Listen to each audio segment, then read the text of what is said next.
Hi, I'm Jason Khalipa, and welcome to the AMRAP Mentality Podcast, a show where we interview interesting people about how they make the most out of every single minute. On today's episode, we have a longtime friend, actor, CrossFit Games athlete, and entrepreneur, Brooke Ence.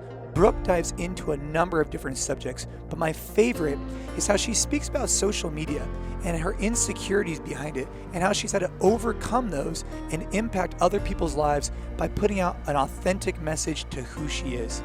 Take a listen to her and Mars's relationship, about how she got into CrossFit, her time on Wonder Woman, and also how social media has given her a platform to build many different businesses that are thriving, and how she wants to be the female version of The Rock. Have a good day.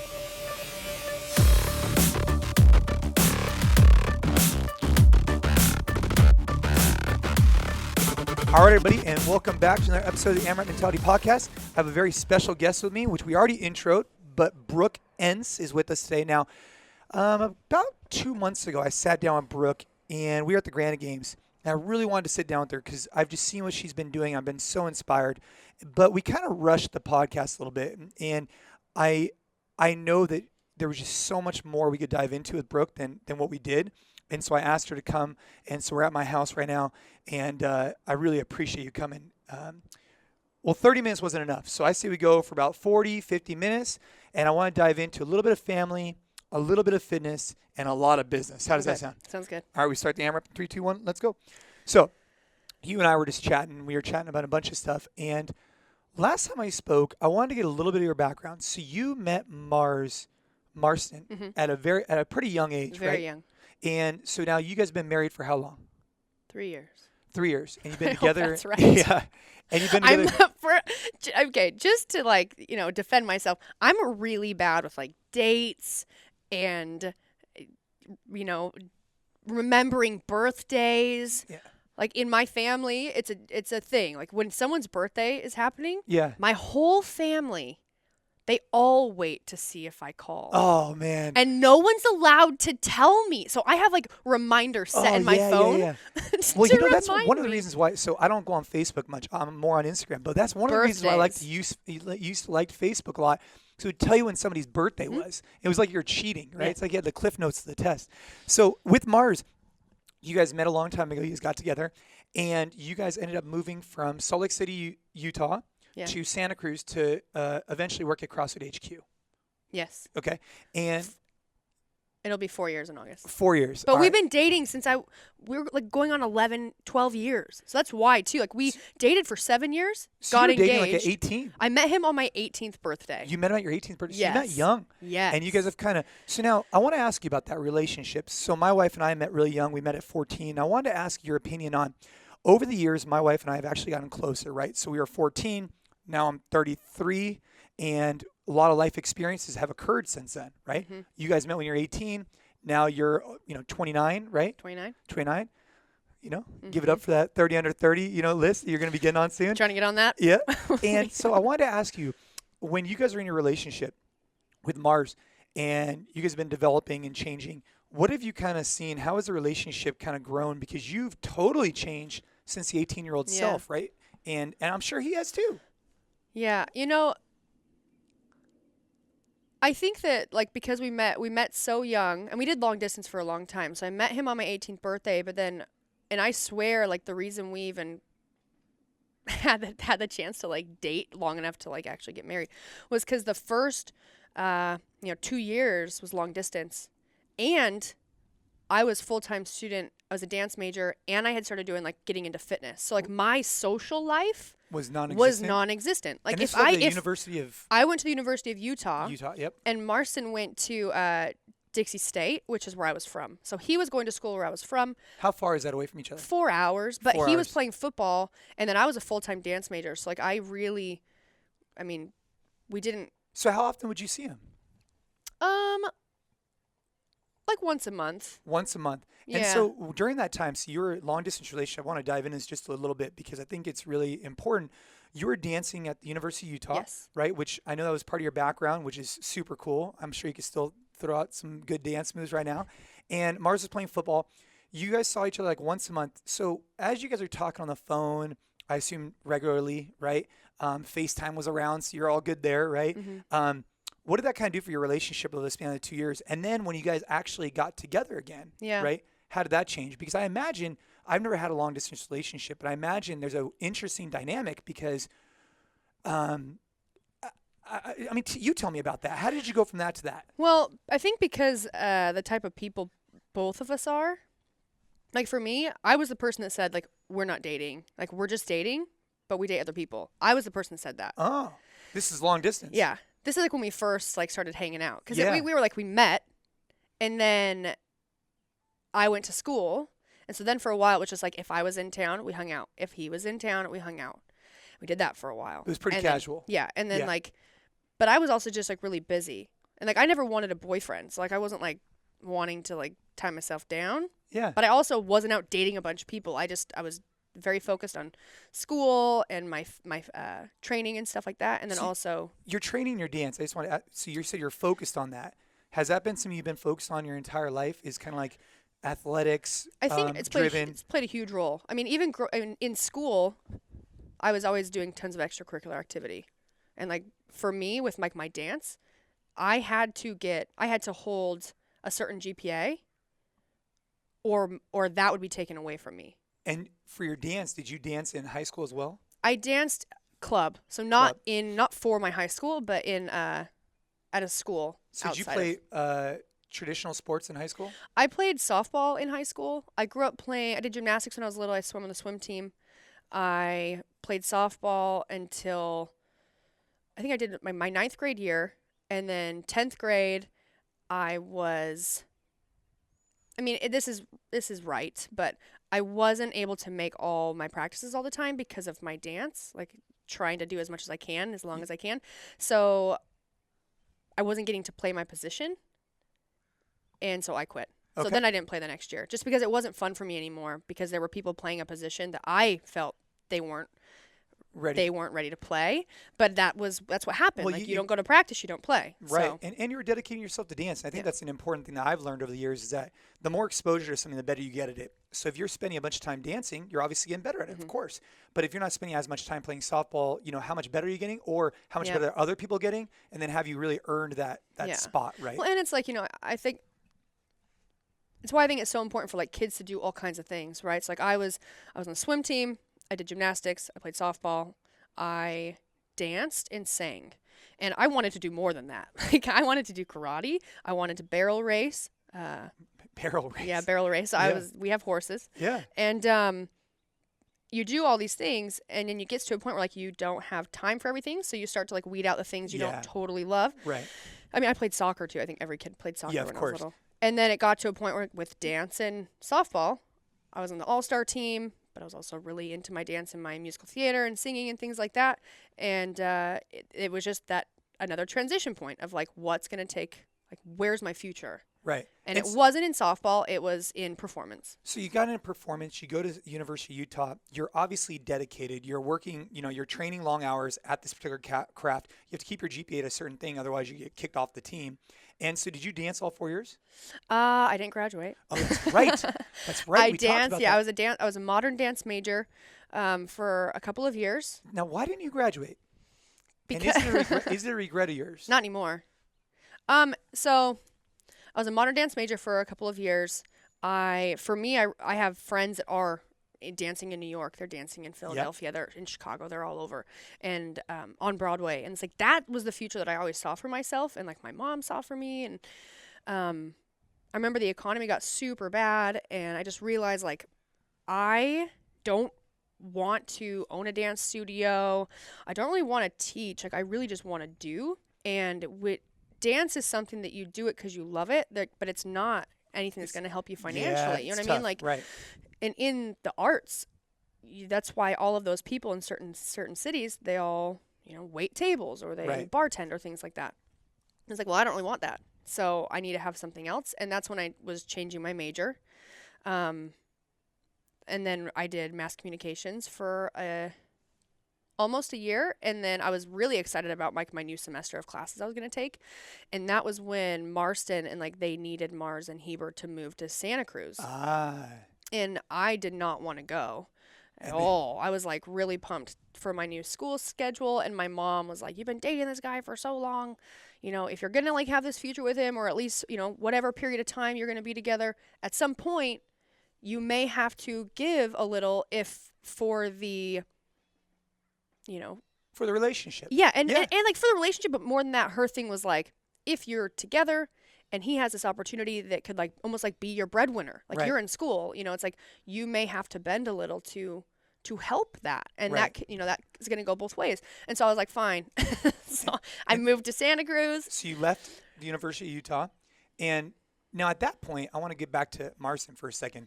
You had a long distance relationship for 2 years. How you were still in a long distance relationship? So did you move out to Santa Cruz, and that was the time? No, he moved in with me first. So for like how long? A while. So we were in long distance for 2 years. He graduated. And then moved to Salt Lake. For how long? How long did he live with me? Let's see. 7. Like 6 months? I think he lived with me in Salt Lake for over 2 years. Over 2 years. Yeah. Okay. And so you were developing a relationship at that Yes. time. So before you moved to Santa Cruz, before you left the University of Utah, how did your relationship change from being long distance to now living together? Because I imagine that's very a hard. big difference. It's very hard. Like, what did you learn I from remember that experience? at the 3-year mark. I mean, when he moved in with me, it already was like A giant change. a huge change. Like, Well, do you yeah. do the dishes? Yeah. No, I get it. You know, like it's a really big deal. And so we basically got to a point where, honestly, I guarantee, like, I don't think that he probably even thinks the same way of this, like, or experienced it the same way that I did. He's very easygoing. Yeah, very of course. easygoing dude. And but there was a point at like 3 years where I was like, oh my God, like, I think I'm done. Yeah. I've never told him that. If he listens to this, he's like, what? And I remember talking to a girlfriend of mine, and she was like, it's the 3-year mark. It's a make it or break it year. Yeah. And I remember thinking, like, okay, I got to give this guy a clean slate and stop getting so annoyed by little stuff, you know, and like thinking about things. Like, I'm a thinker. I'm a pretty introverted person, actually, that's like really good at extroverting. And I like to people watch. I've like, you know, with relationships, like the way I feel about relationships, that comes from years of watching my parents, my aunts, my uncles, my siblings. Of course. You know, stuff like that. And so I was like, okay, well, you know, you can't get mad at things he's not doing, because unless I tell him that I want him to do something, how is he supposed to know? Right. So I'd have these thoughts, and I was like, Right. okay, clean slate. How do I communicate effectively with him? Because at the time, and I imagine this is the difference, for 2 years, you communicated over the phone. And you And can kinda- text. And And I text met is him a at little bit 8, and I different. met him at 18. Right. And Like, then I when don't know, and I hadn't had serious relationships. Like, Right. usually people have multiple relationships because you learn how to communicate, Right. you know? And it's like you learn, that's a process. And then you find someone who you're both better at communicating. Yeah. And then you're in a better spot to, like, you know, And you guys move had to on. kind of develop at the same time. That's the same thing And with my wife. which we're still developing. So it's Right. like, that's why I would say, like, for a long time, I think that on both parties, just meeting so young and being so young, Yeah. just not knowing how to communicate, but also not knowing that we don't know how to communicate. Like, it yeah. was just it wasn't, you know. And so now we fight a lot, we argue a lot, and it's so good. Yeah, because you're communicating. Well, and I want to touch base on that. So one of the things I was asking about earlier, and this is regards to social media. Now, I want to touch base on a few things: family, fitness, and business. And I think it's safe to say that with you, what's really remarkable is that you go to the games one time. I know, right? I wish it would be more. But you've built this giant audience, right? Giant. And you're a strong, independent female entrepreneur, right? You're doing your thing. But how does that affect a relationship, right? Is what I'm curious about, because, you know, for me, I'm kind of a little bit out there in the spotlight, and I know what it does for my wife and I, and we try and travel as much together, and I know it puts some strain on our relationship. That's why we communicate effectively and try and do things together instead of just me thing. It's our thing. Now with you, I know Mars travels with you quite a bit, and you just got back from Brazil. And so how does that, now that you've kind of blossomed into your own thing, right? Which, not that you hadn't before, but now you've really... I've been through like some shit. Like, I've grown into just such a I'm just a better person. I am more secure. I love myself more, and that's taken really gnarly like ups and downs of stuff that I've been through with like surgeries and all kinds of stuff, that it's taken the hard times to become the person that I am today. But more than that, it's taken me being someone who is willing to want to like develop out of all that, be better, and right. and not everyone wants to do that. Yeah. Yeah, I mean, I think about it all the time. It's like, the person needs to reflect and say, hey, I want to be better. What can I do to be better? Can I be a better husband? And so with Mars, we were talking about social media in particular. And I do think it's an interesting topic. I just wanted to briefly touch on it. Is this line between, hey, I'm going to put myself out there as a strong, independent woman who looks beautiful in minimal clothes, for lack of a better term. Yes. And then bridging that with, hey, I'm married. And I do think what you've done a good job of, more so than most women who are in your position, is you at least acknowledge the fact that you are married and you do have a husband. He is on your social media regularly, right? And it's just clear, like, hey, I'm married, but I'm also a female dominant, beautiful, fit woman, and this is how I'm going to express myself. So how do you blend that? Because we were talking earlier about how you're going to do what you want to do, and you don't want anybody to get in you to impact that, right? Yeah, it's not so much that. I think that it's super important to be your own person. Yep. And it's really easy. The more people like flock to you, for instance, like the more people follow you, it's so easy for them to be like, they love you, but now it's like, oh, but now let me nitpick you. Now let me look further into your social media and try to decide why you're doing what you're doing. Right. Oh, you don't. It's like, no, fuck you. You don't know anything, and there's no rules.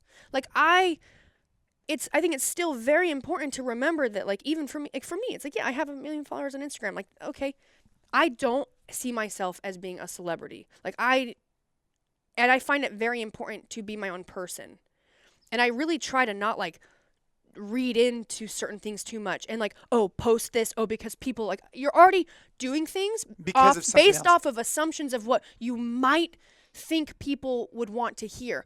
I do not want to be someone who will do things because I'm wanting to give people what I think they might want to hear or see. Right. And so within that, there's going to be people that don't like stuff. There's going to be people that love it. There's going to be some people that are like,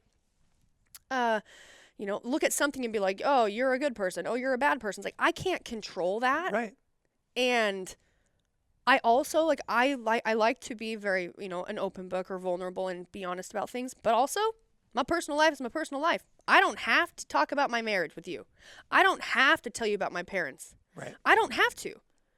And, like with like social media, for me, my business is my business. Yeah. That doesn't mean that you won't see my husband in like my social media. Of course. But it's not his. So some people, and it's like, and to me, it's like, that's okay. I'm not the type of person, and neither is Marson. Like, our relationship, it's never been something where like, okay, well, we'll take it back to like Facebook, all right? Yeah. Like when your friends get married, and it's like, oh, now they've got joint Facebook. Yeah, now they don't have independent Facebook pages right. anymore. They've got one. Right. And they share it. Yeah, you have your life, and you're pursuing it. And I think this is an important thing. So I was talking to Gary Vee about this, actually, about how different people have different strokes for different folks. Like, this is the way your dynamic works, right? You need to be yourself to be happy, and then you're going to be a better person in that relationship, right? And I think when it comes to family, like for me, for example, I need to pursue what I need to pursue because it's going to make me a better person, and better people are going to lead to being a better husband, being a better everything, right? And you know what I mean? I think you and I were talking about that. I've just watched, okay, the way that, and we won't get super deep into this because it's just, they won't be able to talk about other stuff, but like just the way that like mine and Marston's dynamic works, and it's just because it's just the way it's always worked, right? And as we develop or grow as a in a relationship, that's now through communication and to like sort, because I'm moving at a very high rate, and my trajectory is moving really, really high. Yeah. And his is speeding up too. And there's a lot of crazy stuff that's happening at CrossFit, right? So, but like, for instance, what I always said, and like when I like got this movie offer, when I did Wonder Woman, like Marston was really having a hard time with like me being gone for so long, right? And that was a big point in my life where I was just like, I cannot make decisions based on other people's happiness, because like I want to care about what you want. I want to hear you. Yeah, I want to communicate. I want to hear you. you. Yeah. But time and regret is like something you'll never get back. Right. And being upset or sad or like having a broken heart, not a broken heart, but you know what I mean? Like being sad, that will heal. Yeah. So like for me, it was like if I would have not done that solely because my husband couldn't handle being without me for 3 months, what would that have done to my career or my future? Or not even career and future. What would that have done to your relationship? Because then would you have had resentment against him? 100%. Right. Because and you would have always unintentionally, wondered, what if? It'd be something that you wouldn't even realize you had it. Yeah. And I think on that note, I wanna pivot a little bit. I really appreciate you talking about you and Mars, and I want to talk about how now you've just developed. So I want to talk a little bit about fitness and your career in general. You compete in different regional events. You're doing well, but you kind of had some, you didn't make it to the games a couple of years when you competed. You got the fuel, you got the fire, and you ended up winning the California regional, right? And you ended up going to the CrossFit Games. Yes. Now this was in 2015, 15, and you placed 12th. I think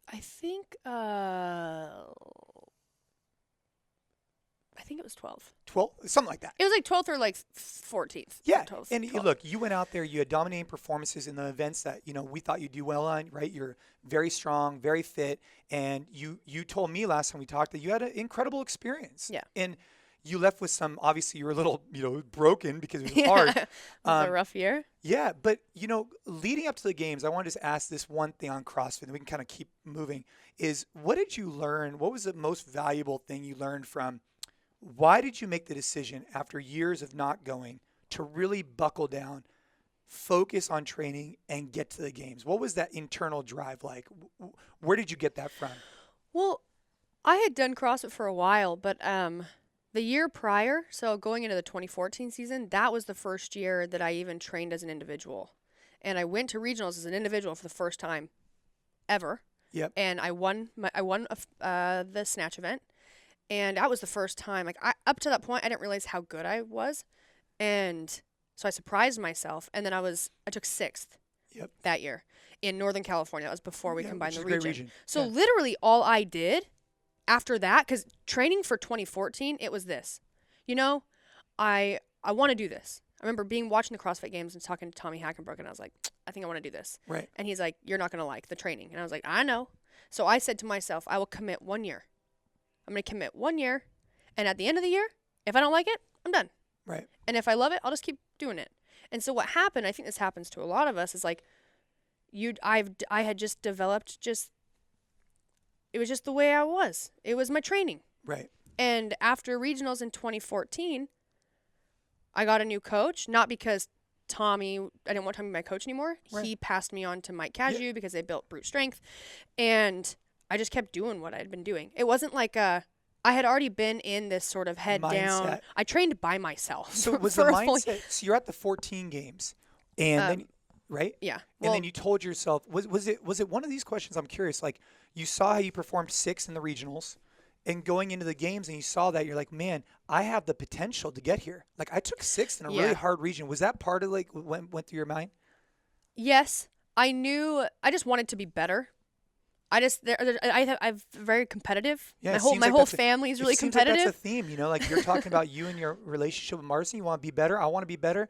And you talk about, fitness, and you wanted to be better. You wanted to see what was possible. Yeah. And it was just, I just kept doing what I was doing. It wasn't that I needed to do anything different. It was just, I needed more time. Right. And that was it. So you put in the work, you get to the games, and, that catapulted a little bit. Now, there's some stuff from HQ that you had been doing demos for things and whatnot, but what do you think? A lot of people go to the games. Yeah. A lot of people go to the games. I mean, not a lot. But yes, I know what you're saying. Enough people go to the games. And for the most part, if you don't finish in the top 5, most of the time, most people don't even know who you are. Yeah. Right.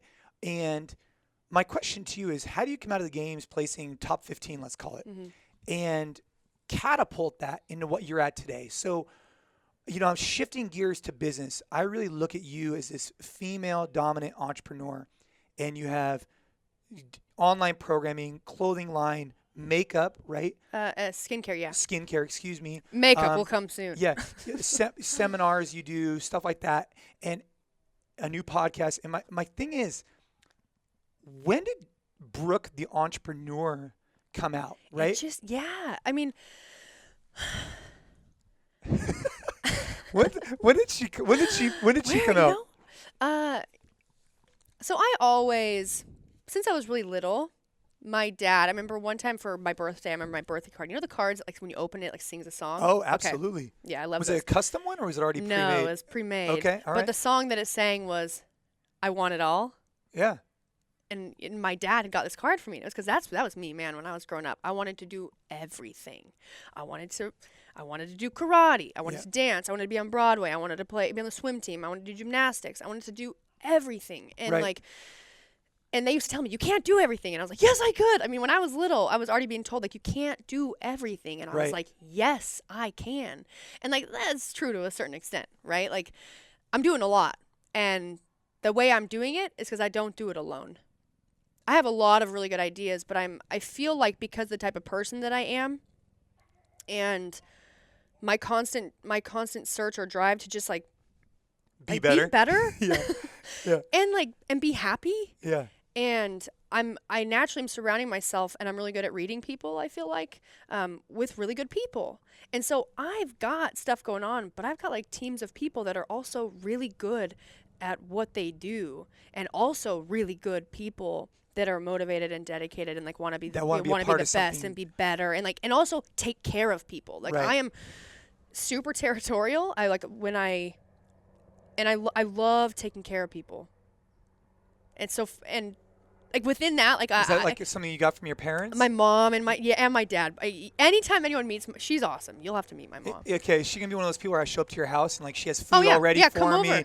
Come. Whatever. Yeah. Yes. Okay. And so you get this caring perspective, and you start identifying a team, but to even identify a team, you had to get somewhere before that. Yeah. So I mean, I didn't realize how good I was at business until all of a sudden I was like, I'm doing a lot. And when I really realized it too is when I don't have a manager. I haven't had one in a while. Right. And at first to not have one, there was a good reason why I wasn't going to have one anymore. But that person that I was with, even he had to say to me, like, you can manage these relationships. You've already been managing them. And it was like, I didn't realize that I had been. Right. And I think it's just because like how I work with people and, how much I really care about what I'm doing and how much I really want to be involved. Some people, trolls, it's so funny because they'll look at like my social media or I'll get comments like regionals in 2018, just barely. I came back from a fused neck surgery. Like the fact that I qualified was insane. I went and I did my best. And some people were commenting and were like, I mean, I see some people, like a few people were like, oh, if you focused less on your social media and your business, maybe you'd go back to the CrossFit Games. And I was like, I just want you to know that, like, even when I qualified in 2015, I still never was like this. Right. My whole life, I've always wanted to do everything, right? So, like, even when I was so focused on my training, I was still very aware of, like, things around me. Because I didn't ever because you start doing this stuff, and it's crazy. Like, 2015, it was like, oh, my God, I have all this weird, crazy opportunity. Like, people want to bring you here. They want to do this. And so, to me, it was like... Was that what started it? So, I want to just, real quick, on the 2018 games, I think anybody who hates on somebody for doing that, so I competed in the jiu-jitsu competition maybe, I don't know, a couple months ago, and I didn't win. I didn't. And I was okay to put that out because I had done one a couple months before, and I had won it, and I put that out on social media. So, it's only fair to put out the other one, right? Yes. That's, But the point being was that I felt good about it because I put myself in an uncomfortable position. I got comfortable with uncomfortable. I laid myself out there, and how the cards fell, they fell. And I think a lot of people are scared of failure, right? And you're out there after, your neck surgery, right?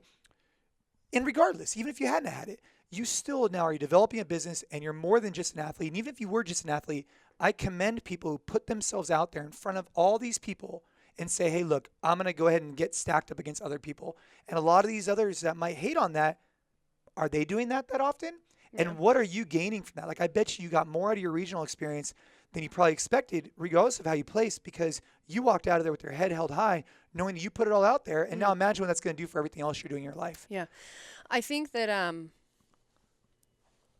like in a, just talking about that type of stuff, like when I went through certain things. The first time was like when I did the movie, and then I went to regionals in 2016 and I was injured. I hadn't done an air squat in like 6 weeks because my knee was so bad. I had really bad tendonitis. I couldn't even sit on the toilet. It was really bad. Yeah. I'd have to like lean. Was this from record? So it was just from doing tons and tons of volume. I was getting all my training in, but also riding horses every day and doing things I hadn't been doing and that was running. For Wonder Woman. Mm-hmm. So for Wonder Woman, man, I could talk to you about so many different things. I know. For Wonder Woman, you went out to what location? I was in London for a while, but we filmed in Italy. You filmed in Italy. Now, wow. I mean, now you rode horses how many hours a day? We were going. That's okay. We were going. When we were in London training, an hour and a half a day. And you already had previous. And this horse, was during but I hadn't ridden in a really long time. And I remember it was during the Open, and I went and met Sam Briggs. I rode the train up to her house, and we did the Open workout together, the one with the toe to bar and the cleans. Yeah. I remember that one. Dude, my hips were so messed up, and I had no idea. And it was from riding and trotting for hours. I was so messed up.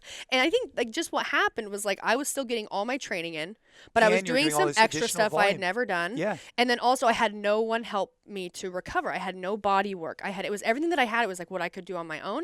And then we go to Italy and we sit in our full kit all day. And then they put us up and we're doing full sprints in sand on the beach. Yeah, so tell me about that. So this was before your CrossFit. No, excuse me. This is after. This is 20. So in my head, it's like I'm a CrossFit Games athlete. Yep, I need to be able can never not be one. Right.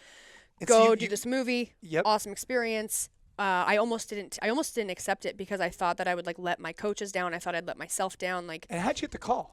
I just got a phone call. Just say, hey, we saw you. So do you think, obviously, going to the games, so you're this a really great example. This is before the CrossFit Games. They called me before 2015. But they saw you at regionals. They saw you somehow. Maybe, yeah. Who social knows? media. Oh, social media. Zach Snyder found a photo of me on, what's that website where they have like a bunch of pictures? It wasn't Pinterest. It's like another one. Oh, Reddit? Or I don't know, maybe that's not Reddit. I will never Reddit myself. There's some mean stuff on there. But something like that. He had found a photo and went to the casting director and said, "Find this person." Isn't that cool though? So again, you're an example of someone you're putting in the work. You're developing this awareness on social presence, and look at what it could create for you, right? It could create really cool opportunities.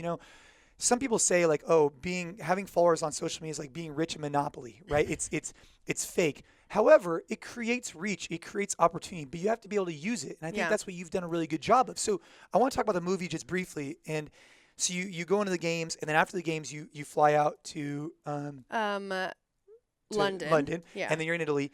And what was that experience like? Because I could speak for myself. I've never been on a movie set for 3 months. I've done some stuff for like some photo shoots, and it's interesting. But I can only imagine what it's like on. So like, how would you summarize that experience? Wonder Woman was wonderful. No, I said I would never do it again. Really? Yeah, I had a pretty bad experience actually. Just because of what was so bad? Was it the training? Was it the? No, a couple of things, and I talk about it freely. Like right after the movie, though, like through interviews, I tried to not be so open, just because, Yeah, you didn't want to throw anybody under the bus. Yeah. I get it. Yeah.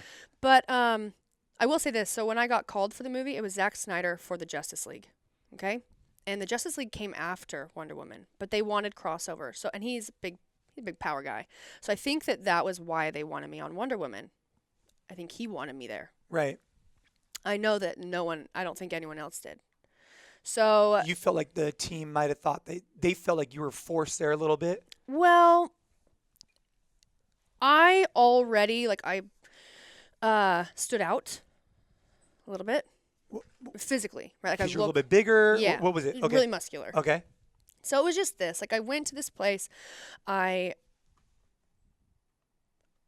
because of this experience and because of things that happened after that, I've really grown as a person. So at this point, I'm still it's a constant battle to like have like confidence and self-confidence. Oh, yeah. You know, okay, it's Yeah. constantly. And like Yeah. me being a Some woman, days I it's feel like monthly. It's like I get like one good week a month, and then I'm really Some days I feel like I'm bipolar. One day I'll wake up and be like, dude, I'm killing it today. Next and then day you're sometimes like, I'm like, the business what is am going I under. doing? Yeah. I want out. I quit. Yeah.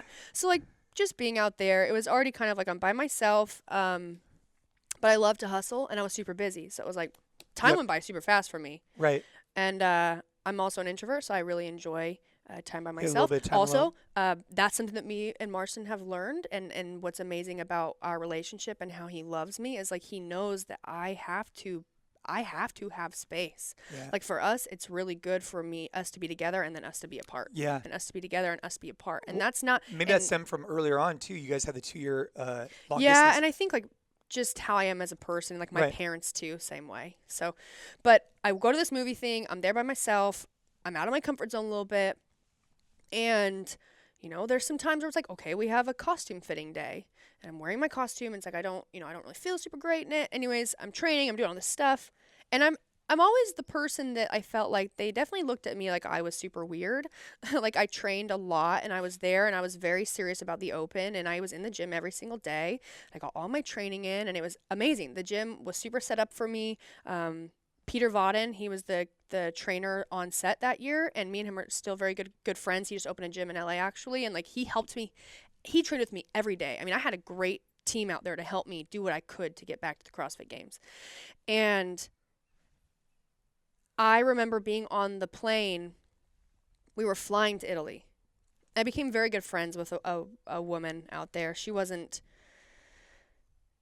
She is someone that everyone knew. I won't like name names. Yeah, sure. But we were sitting on the airplane, and she was watching a video. She was watching the Road to the Game, not the Road to the Games, the Fittest. Sure. Like the first, like the doc that I was in. And I remember she told me, she said, you know, Patty Jenkins, she's the director of Wonder Woman, she didn't want to portray women like you. Huh. So at this point, I'm like really trying to hold it together. Yeah. And we're on an airplane. I've been in London Yeah. for over Months a month. by yourself. Yeah, over a Yeah. month training. Like a month and a half. And then, you know, really disrupting, like I didn't ask for it.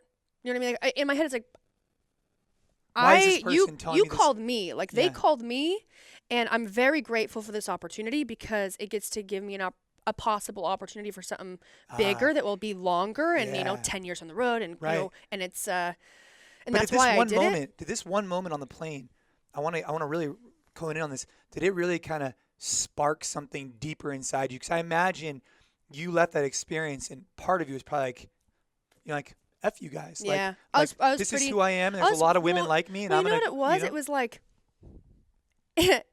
I was very. It made me very sad Yeah. because I just thought this. I thought, you know, I know that I'm not for everybody,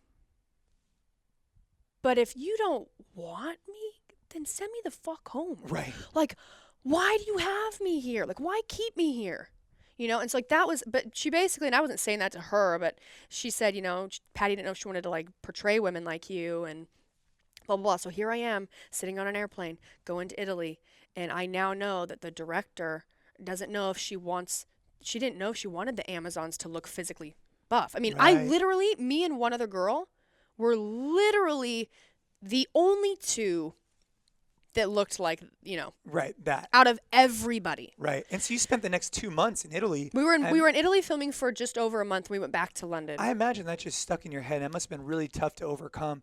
But you overcame it, obviously. So you finished the 3 months. You come home, and then you took part in Justice League, right? Yes. So after Wonder Woman, And was that a better the whole, experience? yes. Okay. I did the whole thing in Wonder Woman. It was, I basically at a certain point, felt like I was being very underutilized, and I basically asked to send me home. I said, if you're not going to use me, send me home. Right. And other things, you know, it was like everyone thought I was on steroids. I'm like, Yeah, oh, yeah, great, yeah, here we yeah, go. yeah, You yeah. know, it's like, oh, the director thinks I'm on steroids. It's like, you know what? Like, you think whatever you want. Like, I can't change what you think, but it was just the whole thing, which is like, why Why am this I he- sucks, Yeah, yeah. man. And so, but I did it. I met amazing people. Like, I've got a group of girlfriends that like we still talk all the time on WhatsApp, and you know, and I gained that because of this, and I met other people because of this, and so much good came from it. But when I Yeah. left, I was like, not for me. You want to know why? Because I just mean so much more to people in an industry that is different than this. And because I was like super health conscious, it was like I was the weird one. I mean, I've never been around so many people that smoked so much cigarettes, and like it just was a different environment and a different community. And it was a moment where I thought, I just like being around people that like want to be healthy and like and just want. And it doesn't mean that this is. It just means that this isn't for me. No, it And probably I don't just wanna- further I don't wanna- solidified your vision. Yeah, and I don't want to have to force myself to be in a situation where I'm like having to just do everything I can to not allow myself to feel like a piece of shit. Right. It like took a lot of power. And then what happened is I like started to see like magazines where they had like different people on the cover that was like from Wonder Woman. Yeah. And they like say something. Like, look at the workout that this person did. Like Chris Pine did this workout to get ready for this role. And I remember being in the airport laughing out loud, being like, this is bullshit. Dude worked out like not even 30 minutes a day. Okay? Like, this isn't even real. And then I was so mad that started to fuel my fire of being like, if I don't take these, if I don't move on these opportunities I may have to be something for a bigger audience. Yeah, this beacon. Right? That can like be a real person and not, and like if I don't do that, I'm doing a disservice to a lot of people that may need that. Wow. And that's how I started to feel. It was like, you know what? Yeah, this you is came bullshit. home, you were just I had fired up. I had a terrible time. They made me feel like kind of like crap. And I came back and then I kind of saw that stuff. I was like, you know what? If I don't do this, like I said, I was like, I'll never do it again. Never. Not worth it. The money wasn't even good enough. And I'm not, at the time, it's like, I'm not an actress. So like, what did it do for me in my career? Right.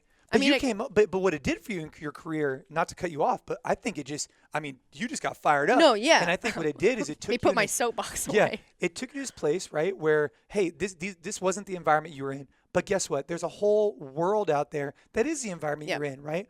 And I think it just fueled your fire. Yeah. And so you come home and you keep building, right? And we've just seen it over the last couple of years. You've gained hundreds of thousands of followers on different social channels. And now you've been able to really hone in on that. And like, I see this driving force like within you is like, you want to do good, you want to be better, but you want to provide tools for other people to be better also, right? Is that Yeah. I mean, is that a good way to summarize it?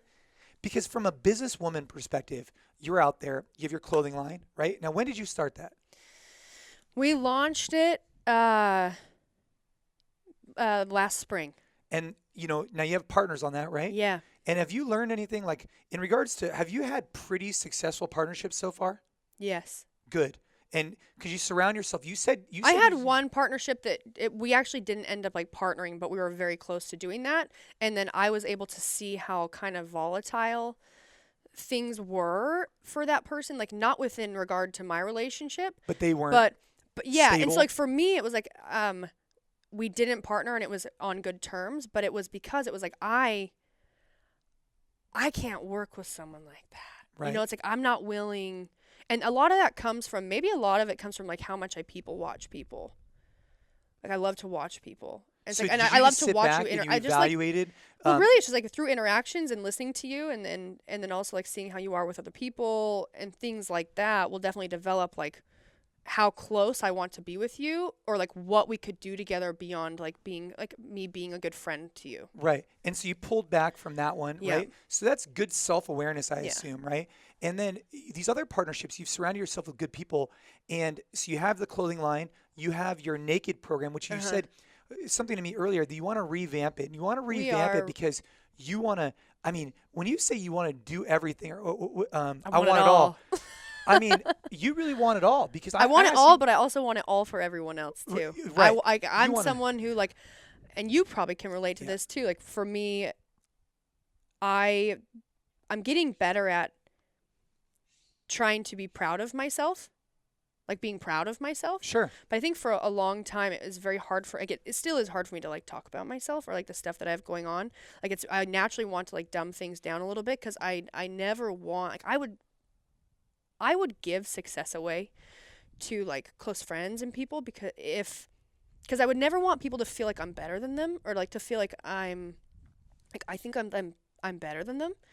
And I'm getting to a point where I'm learning that it's good to be proud, and it's okay to like to show your success, your acknowledgement. Yeah, acknowledge what you've accomplished. Yeah, but I still do like want to work with people, and when I partner with people, grounded. it's like I want to grow, and I want to like build something massive, but I want to build something massive for you too. Right. You know, like that's like what I like to do with like my friends or. Well, I mean, the way I like to look at it is like as the tide rises, you know, everybody kind of moves up with it, and I think you're an example of that, right? So you're finding your friends, you're connecting with them, and you want to impact hundreds of thousands, millions of people, not just like, oh, I have a naked program, it has 500 people on it. Okay, cool. But now it's like, how do I take that to the next level is really that's the first thing I heard from you. So you have your clothing, you have your program, and how many partners, do you have a partner in each one of these? Is that the way it works? Yeah, so my company, I have so like the Naked Training app. Yep. Naked Training program. Me and like my company, Jacob Hutton. Yep. Is my partner. Yep. So he helps you program. We own he the helps business. You. Yep. We own the business together, 50-50. Okay.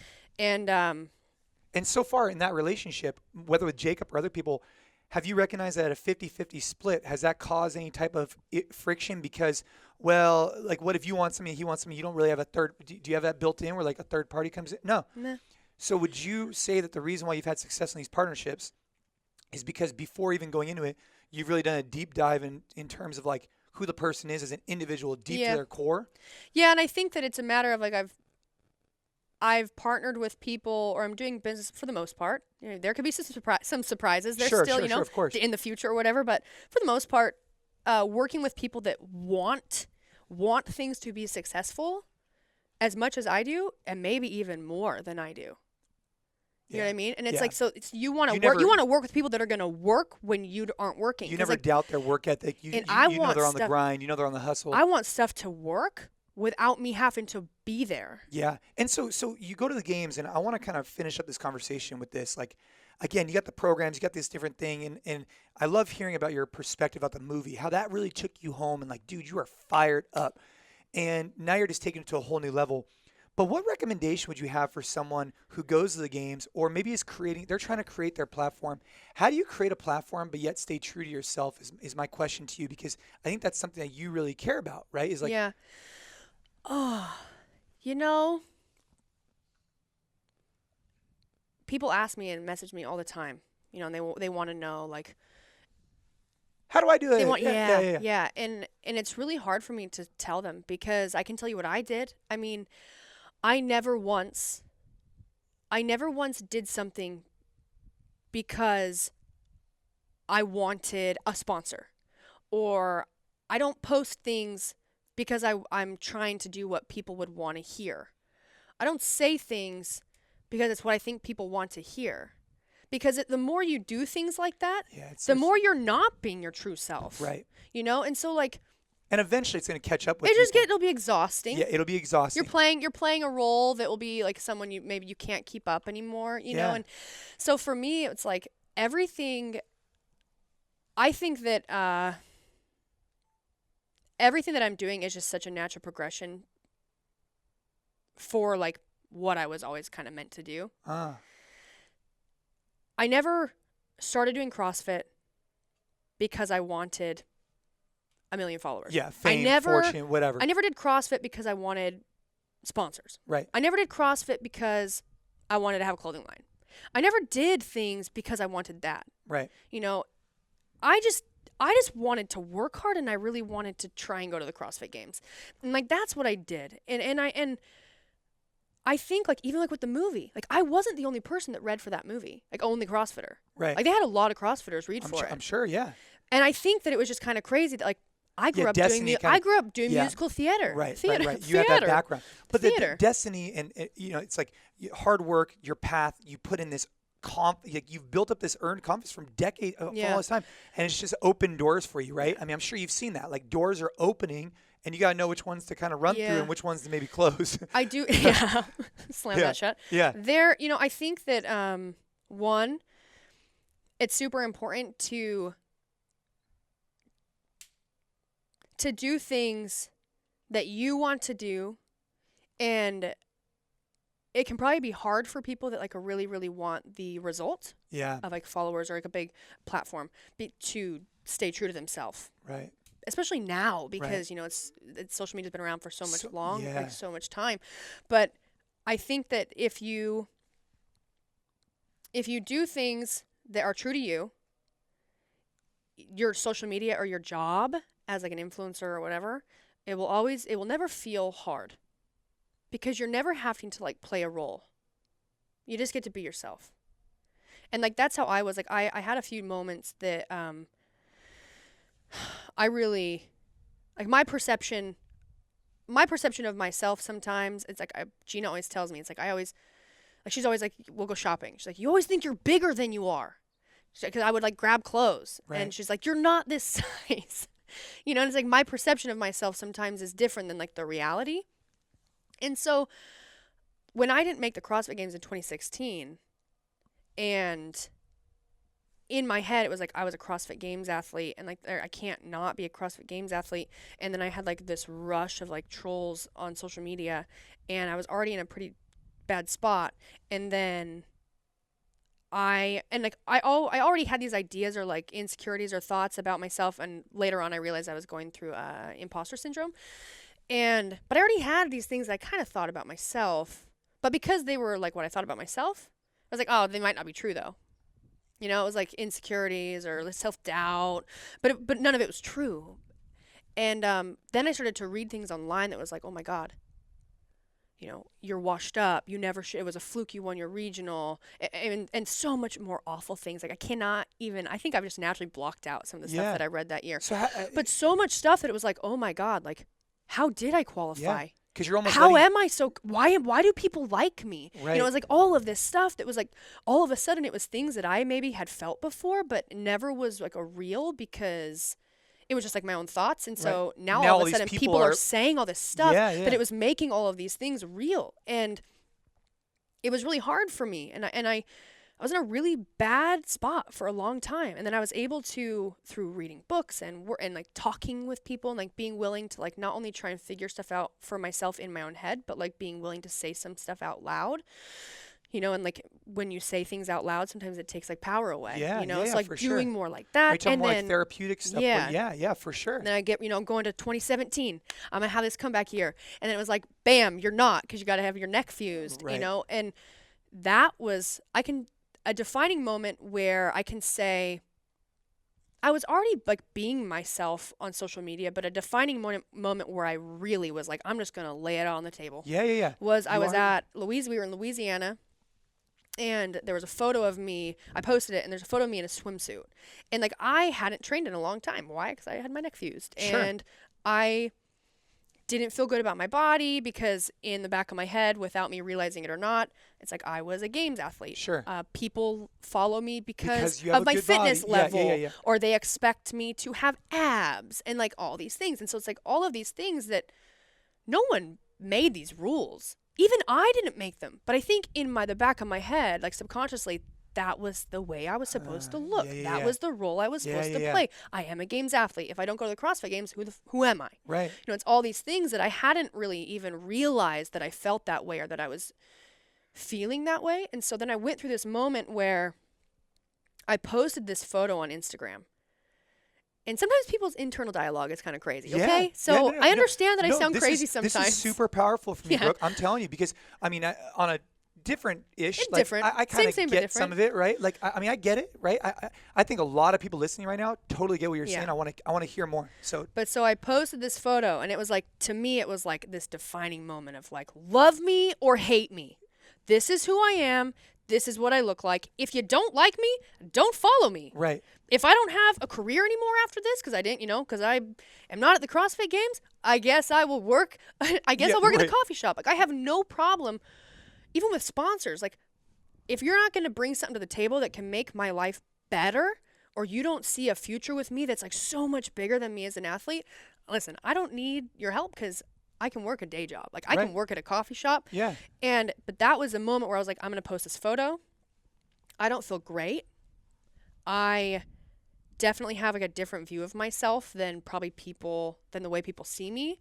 And it's a lot of like internal stuff that You had to play with those I didn't have a demons. lot of people that I felt comfortable to talk about the stuff with, especially because when you say it out loud, you sound really crazy. Yeah, no, It no. seems ridiculous. Right. Which is why it's very powerful to say those things out loud sometimes, because you realize like, oh wow, that's dumb. And it's completely normal. And Yes. so you said this, you posted it. Yeah, it and was then like I was since that I was day- fully willing to be like, this is me. Yep.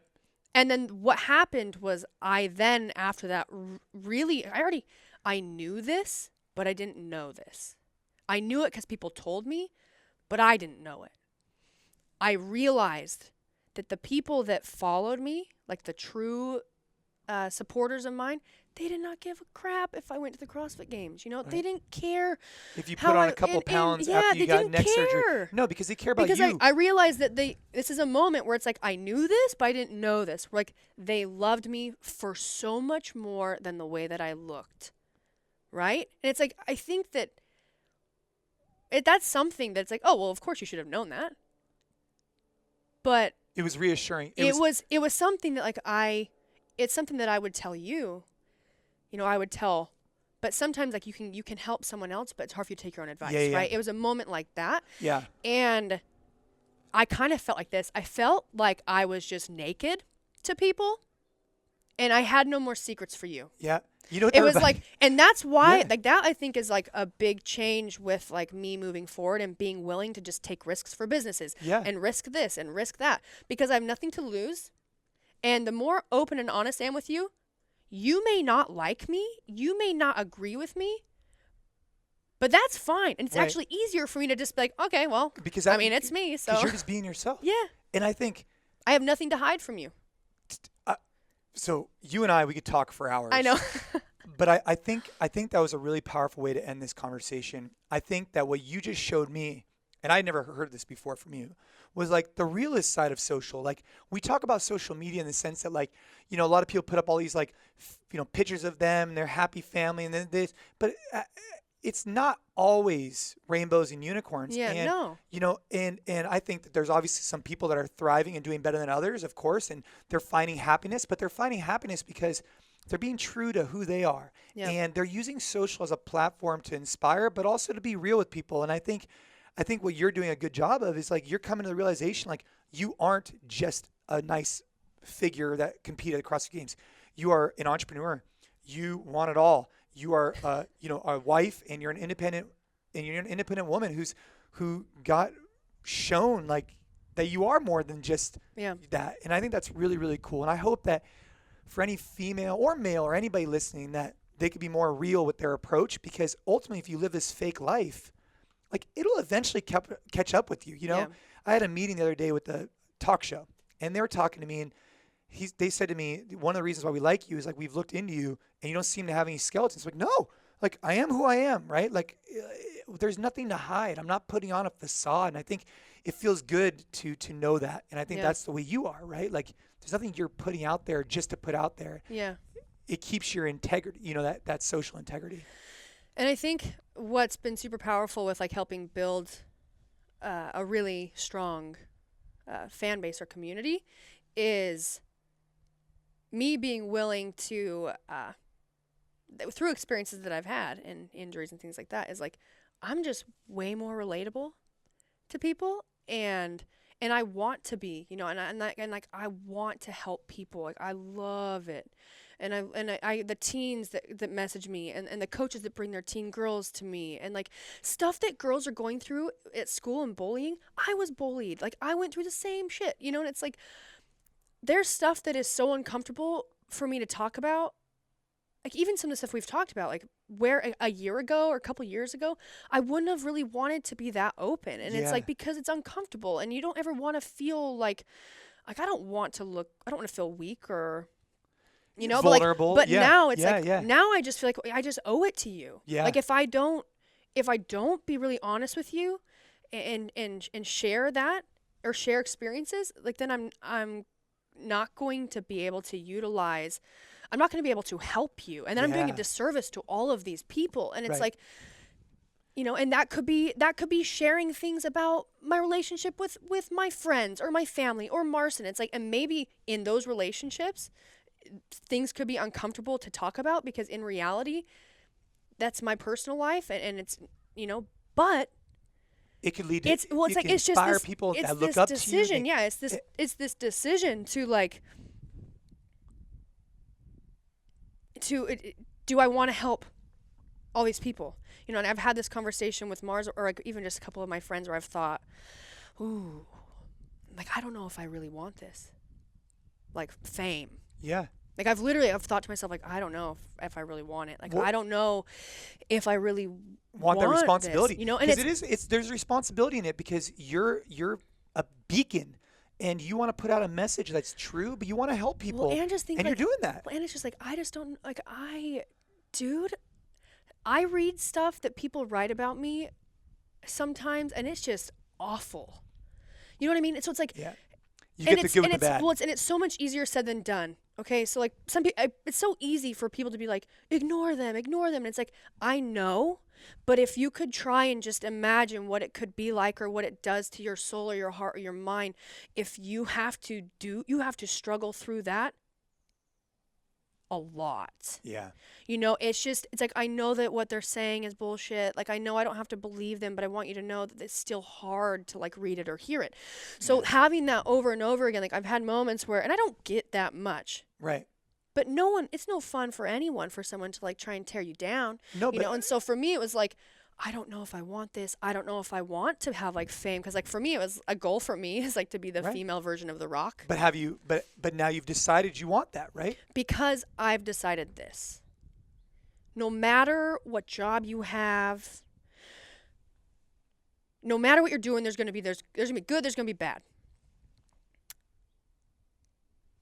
The more fame or, you know, the more celebrity level or whatever I may get, there's going to be more people that are close to me that acquire more energy because they all of a sudden feel like they need so much more of my time. You know, there's a lot of things we can talk about another time, but like there's a lot of bad and uncomfortable and haters and trolls, and you're going to have that.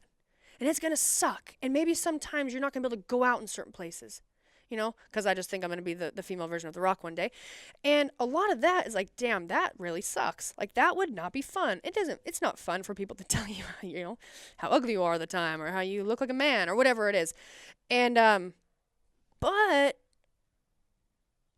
if I take this chance, if I go after it, and I can keep trying to just surround myself with people that can help me, you know, get through those hard times easier or a little bit easier or faster. There's going to be a lot of bad stuff, but I'm going to have this opportunity to mean something to a lot of people and change a lot of lives. And it's like, in this life that we have, I want to be great. You know, like we can be whatever we want. Like everyone tells their kid, you can be whatever you want to be. You know, and I truly believe, like, not everyone is cut out to be a stay-at-home mom. Not everyone is cut out to run a business. Not everyone is cut out to, you know, be a performer and go on tour. Not everyone's cut out to fucking train to win fucking CrossFit Games. Right. And that's okay. It's like, I'm not cut out to live the life that my sisters live. I love my sisters, and they have amazing children. And but they would never want to do what I'm doing. Right. You know, it's very easy for people to look at like traveling so much or being away from home and being like, oh, isn't that so hard? Don't you miss everyone? And it's like, well, it's actually just like I'm accustomed to the life now. I really enjoy travel. I miss people, but I really love being independent and the hustle, and I love like meeting people. You know, so it's like you're never going to make everyone happy. And no matter what route I choose to take, whether I choose to be like, you know what, I'm too scared of what bad could come from this, so I'm just going to stay back. But then it's like, for me, it's like, but I don't want like that life. Right. And even you in were this, destined for this life, and even in like the life of like, let's say, you know, just like a 9 to 5, like being super happy and, you know, living in Santa Cruz and popping some kids out, you know, like that could be a great life too. But even there, you're going to have bad and good. Yep. You're going to deal with bullshit. You're going to have great days. You're going to have bad days. It's like the level at which those, the bad and good is different depending on where your life takes you. And so what I have decided is there's going to be some mud and some, some hard times, but I want to build a massive platform, and I want to use it to help so many people, because I think there are people that have these platforms that aren't doing what they could be doing with them. Right. And I learned that from being on the movie. And I said this to Zack Snyder. It's so funny. I was like, he probably would have kicked me off the movie. I was sitting next to him and they were filming. And I basically looked at him and I was like, why am I not out there? Because me and Harry weren't out there. And he basically said, he's like, look out at all the women. They were filming this part in the movie for Justice League. And he goes, all of them are interchangeable. He goes, I was one of the only blondes, and I had like long blonde hair. And he was like, if I put you out there, you're going to take attention away from like what needs to be seen. I can't just put you out there to just have you out there. It's like, and he said like within movies or TV, like the only way you're going to be in something is if that role cannot live without you, because you draw too much attention to yourself. And that comes from like the way that I look, but also just, I think, a presence that I have. Yeah, for sure. And I basically told him, I was like, I just feel like in entertainment, there's this whole like strong is beautiful thing. And I was like, and I think it's complete bullshit. You guys are saying all this strong is beautiful, but yet you're still making decisions like who you'll cast. Like, I understand too, like, people would tell me like, you should have been Wonder Woman. I'm like, wait a minute. You actually have to be really good at acting too, you got to find, right. Which is why I'm taking acting classes, but you got to find an actor or actress too. But like, I think in entertainment, you're gambling with putting people in roles, because they do have to try and like do things that will obviously get like money. For like sure. They have to like be successful. But I do think that in that industry, or in like a big like Hollywood industry, strong is beautiful, yet you don't see things really being utilized. You don't see them putting, now you'll see a little bit more, like Victoria's Secret, like putting plus size models and things and like showing. But you want to be the pillar of that. Yes. You want to be, because you have this experience, you're looking at it, you're like, they're all interchangeable, and you're not, because it's going to take the focus to you. And it's like, okay, yeah, that's fine. Bring the focus Thank to you me. for telling me that. I was like, that's fine. Thank you for telling me that, because I want to stand out. Yeah. And I want to look different. And that was like a moment too where I was like very proud. I was like, yeah, I look like this. Yeah, I'm really buff. And I don't, and I look different. It's like, again, and that's okay that they don't look like me, and it's okay that I don't look like them. And I think that's the way I start to look at a lot of things. It's like, I'm not going to try and tell you, I'm not trying to judge any situation. I'm not going to allow you to tell me that the way I'm living my life, or the way that I like to travel all the time, or the way I'm doing business, or the way I'm doing this. Like, I'm not going to allow you to look at mine and be like, that's wrong. Right? And then you're not going to judge And him. I'm not going to look at yours, because you may look at mine and be like, I would do it differently. And it's like, that's okay, because we're very different people, and the way I do things may not work for you, but it is working for me. And I truly believe that if what you're doing, if you are happy, the people around you are probably going to be happy. Sure. If you care about other people and you want to take care of them, and you do things not in a selfish way, you do it in a way because you want to be successful, but you also want to take care of the people around you. And you'll naturally surround yourself with like-minded people. You'll naturally surround yourself with people that also want to be happy. You must be doing something right. Yeah. And then all good things come from it. And I think, so to summarize this conversation, you touch on so many different things. I know, and sometimes we could talk about this for hours. Sometimes I don't shut up. You've done a lot of really good. I think you're going to do a lot more good with this type of podcast, putting out this type of information. I really appreciate you coming on. Where could people find Brooke Ence? Because I know Instagram, obviously we've talked about it for a little bit, but where else? Yeah, Instagram. I do have a Twitter account. Oh. I try to tweet a little bit, all right, but I definitely don't have like a huge presence on Twitter, but I am trying to be involved there. YouTube. Yep. I have a great YouTube channel. Brooke Ence? Yes. Yep. Great Hashtag YouTube. It makes sense.